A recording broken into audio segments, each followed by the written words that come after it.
Exodus 28. The priestly garments. Have Aaron your brother brought to you among the Israelites, along with his sons Nadab and Abihu, Eleazar and Ithamar, so they may serve me as priests. Make sacred garments for your brother Aaron to give him dignity and honor. Tell all the skilled workers to whom I have given wisdom in such matters that they are to make garments for Aaron for his consecration, so he may serve me as priest.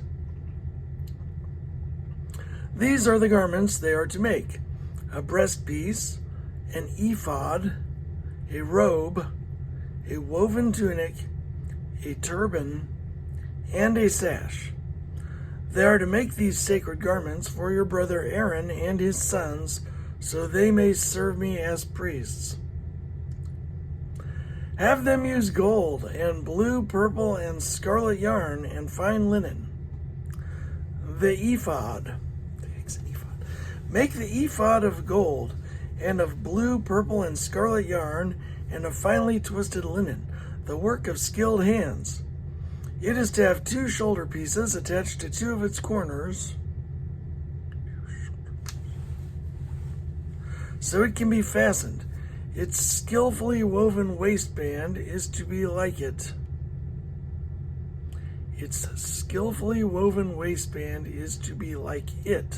Of one piece with the ephod and made with gold, and with blue, purple, and scarlet yarn, and with finely twisted linen. It's an ephod. Take 2 onyx stones and engrave on them the names of the sons of Israel in the order of their birth.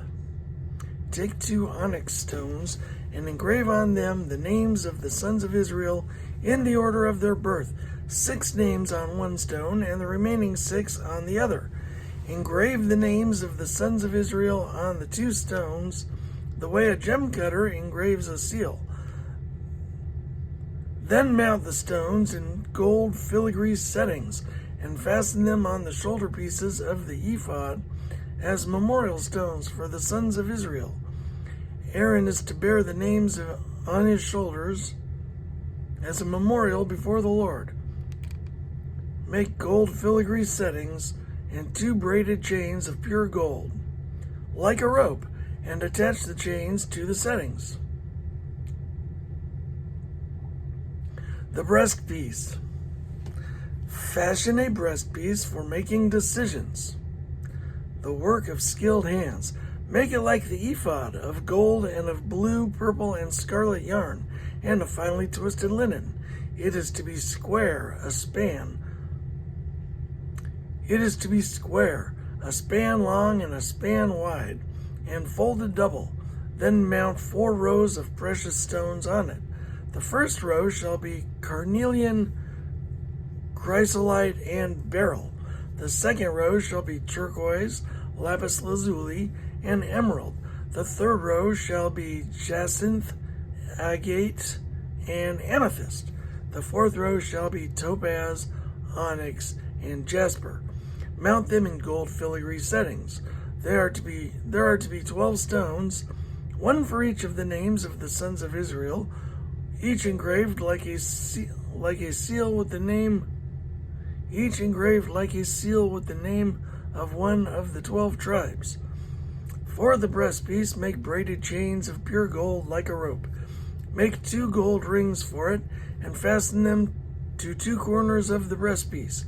Fasten the 2 gold chains to the rings at the corners of the breastpiece and at the other ends of the chains of the 2 settings, attaching them to the shoulder pieces of the ephod at the front.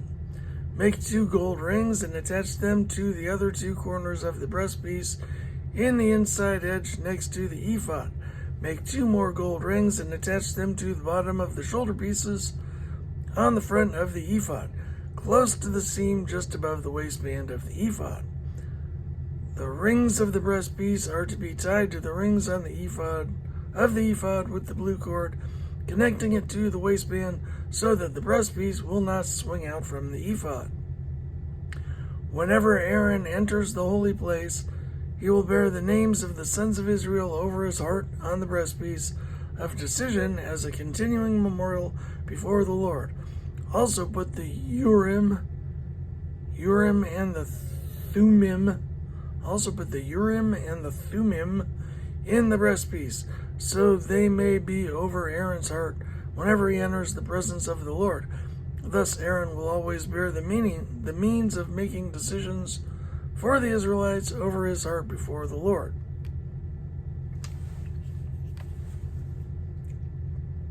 Sounds heavy. Other priestly garments. Make the robe of the ephod entirely of blue cloth, with an opening for the head in its center.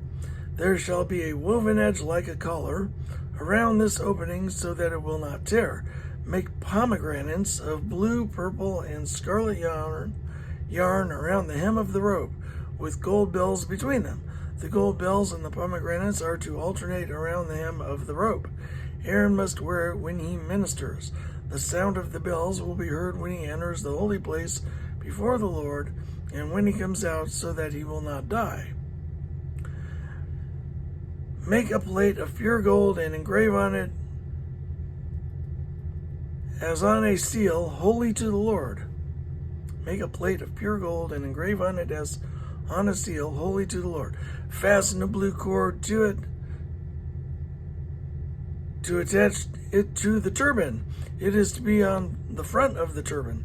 It will be on Aaron's forehead, and he will bear the guilt involved in the sacred